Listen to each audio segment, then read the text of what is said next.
علم القرآن خلق الإنسان علمه البيان الشمس والقمر بحسبان والنجم والشجر يسجدان والسماء رفعها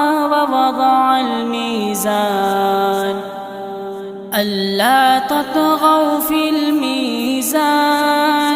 وأقيموا الوزن بالقسط ولا تخسروا الميزان والأرض وضعها للأنام فيها فاكهة والنخل ذات الأكمام